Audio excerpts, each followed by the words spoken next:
தூயம் நேயர்களுக்கு வணக்கம். மற்றும் ஒரு நேர்காணலுடன் உங்களை சந்திப்பதில் மிக்க மகிழ்ச்சி. கண்ணம்மா திரைப்படம் எதிர்வரும் 24ஆம் தேதி யாழ்ப்பாணம் ராஜா திரையரங்கில் வெளியாகுது. கண்ணம்மா படக்குழுவினர் தான் தொடர்ச்சியாக சந்திச்சு வரோம். அந்த வகையில் கண்ணம்மா திரைப்படத்தில் ஒரு முக்கியமான பாத்திரத்தை செய்த டாக்டர் பாமினி எங்களோட இணைந்திருக்கிறார். அவரிடம் பேசலாம். வணக்கம் டாக்டர். வணக்கம். ஒரு டாக்டர், ஒரு மருத்துவத்துறையில் இருந்தோண்டு, அதுவும் பாரம்பரியமான ஒரு இது மருத்துவத்துறையில் இருந்தோண்டு திடீரென்று இந்த நடிப்புக்கு வந்தது எப்படி? நடிப்புக்கு வந்து எனக்கு உண்மையில எதேச்சியா அமைஞ்ச சந்தர்ப்பம் தான். அதாவது இந்த திரைப்பட குழு ஒரு லொக்கேஷனுக்காக தான் எங்களோட பாரம்பரிய இடத்திலையும் அந்த பழைய கட்டிடங்களையும் இந்த படத்தின் இது உங்களோட லொகேஷன்லாம் எடுத்ததோ பெரும்பாலான படப்பிடிப்புகள் எங்களோட இடத்துல தான் எடுத்தது. 1838ஆம் ஆண்டு ஆரம்பிச்ச அந்த வைத்தியசாலை, அதை சார்ந்த கட்டிடங்கள், அது மாதிரி கிட்டத்தட்ட அந்த கேரளா போன்ற அமைப்புடைய அந்த பசுமையான இடங்கள், இப்போ படத்தின கதைக்கும் அந்த லொக்கேஷனுக்கும் சரியா ஷூட் ஆனபடியால் இவை அதை கேட்கறதுக்கு தான் நாங்கள் வந்துவேன். அப்போ சரி வந்து கேட்க நான் எங்களோட படைப்புகளுக்கு சரி நீங்கள் வந்து தாராளமாக செய்து கொள்ளுங்கன்னு நான் சொன்னேன். அப்போ ஷூட்டும் ஸ்டார்ட் பண்ணிட்டேன். அப்போ நான் இட போய் எட்டி எட்டி பார்க்கணும் என்ன நடக்கு பார்ப்போம். எனக்கும் அது புதுசு தானே. இப்போ பார்க்கக்குள்ளே தான் திடீர்னு கேட்டோம், இதில் டாக்டர் இருக்கு, டாக்டர் கேரக்டர் இருக்கு, நீங்கள் வாரீங்களான்னு. அப்ப நான் பார்த்தேன், சரி செய்து பார்ப்போம். உள்ளே இருக்கு, டாக்டருக்குரிய ஆயுதங்கள் எல்லாம் கையிலே இருக்கு, அப்ப அது ஈஸி தானே. சரி என்று தான் நான் சரி ஒருக்கா போய் பார்ப்போம், என்ன விஷயம்னு பார்ப்போம்னு. அது அப்புறம்தான் எனக்கு அந்த விஷயம் சொல்லிச்சுனா. எத்தனை நாள் உங்களுக்கான ஷூட் இருந்தது? கிட்டத்தட்ட இதுல நான் அடிக்கடி போய் வர வேண்டி இருந்தது. ஏண்டா இந்த படத்துல நான் அடிக்கடி என்டர் ஆக வேண்டி இருந்தது. ஒரு பொறுப்பு மிக்க ஒரு கேரக்டரா இருக்கிறபடியால்.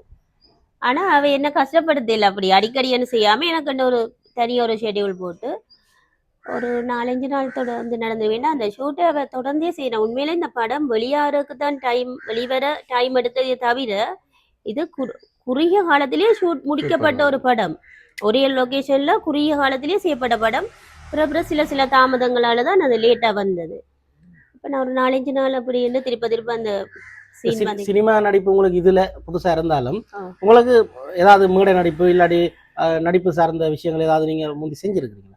கலைத்துறை என புதுசண்டு இல்லை. நான் 3 வயசுல சரியா மேடை ஏறி பேச தொடங்கினான். இப்ப வரைக்கும் மேடை ஏறிக்கொண்டு தான் இருக்கிறேன். அதை விட நான் பட்டிமன்றங்கள் அந்த விஷயங்கள் எல்லாம் செய்யறேன். நான் கலைத்துறை புதுசண்டில நான் சீங்கள் திரைப்படம் என்றது எனக்கு புதுசுதான். அது இவையாலதான் நான் இதுக்குள்ள அறிமுகமானது. அறிமுகமாகிக்குள்ளேயும் அந்த டீம் நல்லதா இருந்தபடியால் எனக்கு சக்சஸ். இப்ப நான் முதல் வச்ச காலை பிள்ளையண்டா அது பெரிய சிக்கலா போயிருக்கும். அப்ப நீங்க கேமராவை முதல்ல ஃபேஸ் பண்ணீங்க இல்லாடி நடிக்க ஏதாவது சிரமங்களை எதிர்கொண்டீங்களா? எப்படி இருந்தது? அப்படியே நான் பெருசா தெரியலேன்னா நான் அந்த டிவி ப்ரோக்ராமும் செய்திருக்கிறேன். அப்ப அடிக்கடி போய் அந்த கேமராவுக்கு முன்னால இருந்தாலும் அப்படி கூச்சம் பண்ணில. நான் சில கைட் இவ எனக்கு சொல்லி தந்தினம். ஒரு திரைப்படம் பண்ணிக்குள்ள அதுக்குரிய முறை வேற, எந்த இயல்பான கரெக்டரா இருந்தாலும் அவை சில விஷயங்களை நான் சொல்லி தந்தினம். இப்படி செய்யணும், அந்த பிரேமுக்குள்ள வரக்கூடிய மாதிரி செய்யணும், சரியா கைட் பண்ணி விட்டுவேன். உங்களுக்கு இது முதல் படம் என்றாலும் உங்களை சுத்தி இருந்த மகேந்திர சிங்கம் ஐயாவா இருக்கலாம், பவுனக்காவா இருக்கலாம், அங்கால சபேசனா இருக்கலாம், நிந்தியாவா, கொலினா, எல்லாருமே நிறைய நடிப்பு சார்ந்த அனுபவம் உள்ளார்கள். அவங்களோட எல்லாம் சேர்ந்து நீங்க ஒரு சீனை செய்யும் போது எப்படி இருந்தது உங்களுக்கு? உண்மைதான். உண்மையில அவையிலோட எல்லாம் ஒப்படைக்க நான் இதுல சரியான ஒரு பிறந்த குழந்தைன்னு தான் சொல்லணும். எனக்கு இது அப்படித்தான் நான் இதுக்குள்ள வந்தேன். இவையில பார்த்தா எனக்கு ஒரு ஆசை வந்தது. அந்த அவையில் அந்த நடிப்பை எப்படி செய்யணும். நான் எல்லாரையுமே ஆறுதலா ஒவ்வொரு தட்டியும் நான் பார்த்து கொண்டு இருப்பேன். எங்களுக்கு அது வசதியா போச்சு. எங்கட இடத்துலயே நடந்தபடியால் நான் இவையிலோடைய போயிருந்து எப்படி கதைக்கணும், எப்படி செய்யணும், அந்த எப்படி இவைக்கு இப்படி திறமை வந்தது எல்லாம் இவைய பார்த்து லேர்ன் பண்ணினது. அது மாதிரி எங்களோட டிரெக்டரை பார்த்து சில பொறுமையெல்லாம் லேர்ன் பண்ணணும். எப்படி பொறுமையா இருக்கலாம், அப்படியா நிறைய விஷயங்கள்.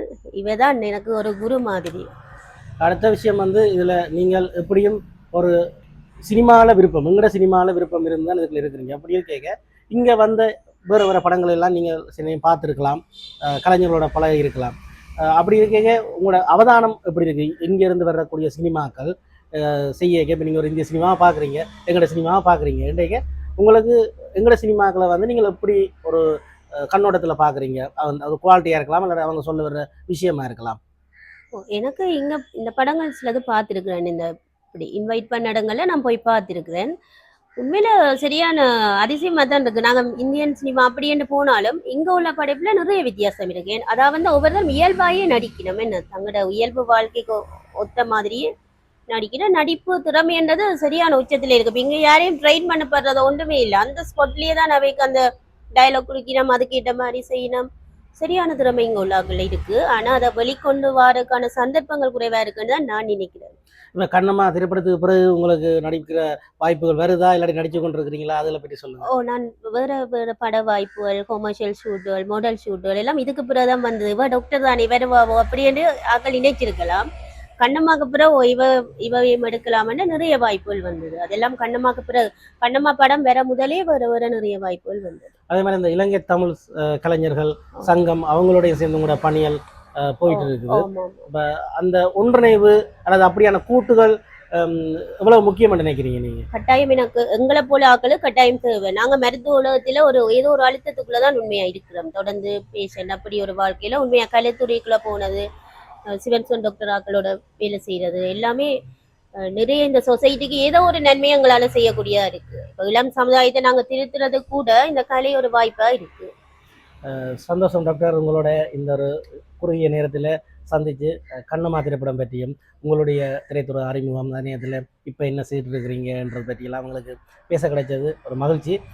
கண்ணம்மா திரைப்படம் எதிர்வரும் 24ஆம் தேதி யாழ்ப்பாணம் ராஜா திரையரங்கில் திரையிடப்படுது. அது சார்ந்து நீங்கள் என்ன மக்களுக்கு பார்வையாளருக்கு சொல்ல விரும்புறீங்க? கட்டாயம் இந்த திரைப்படம் வார சனிக்கிழமை, அதான் 24ஆம் தேதி சனிக்கிழமை 5 மணிக்கு ராஜா திரையரங்கில் வெளியாக இருக்கு. நிச்சயம் எல்லாரும் வந்து பாருங்க. இந்த படம் உண்மையில நல்ல படம், எல்லாரும் பார்க்க வேண்டிய படம். அந்த பாடல்கள் அமைப்புகள் உண்மையா எல்லாமே தரமா இருக்கு. நிச்சயம் தவற விடாங்க. அப்புறம் ஒரு சந்தர்ப்பத்தில் யோசிப்பீங்க, ஒருக்கா கண்ணம்மா பார்த்துருக்கலாம்னு. நிச்சயமா எல்லாரும் வந்து பாருங்க. கட்டாயம் நீங்க பார்க்கறாலே எதுக்கும் பலனற்று போகாது. நன்றி. எல்லாரோட சேர்ந்து நாங்களும் கண்ணம்மா திரைப்படத்தை ராஜா திரையரங்கில் பார்க்கறதுக்கு யாராக இருக்கிறோம். மற்றொரு காணொலியில் உங்களை சந்திக்கலாம். இந்த காணொலியில் எங்களோட வந்து கலந்து கொண்ட வைத்தியர் பாமினி அவர்களுக்கு நன்றியுடன் மீண்டும் சந்திக்கலாம்.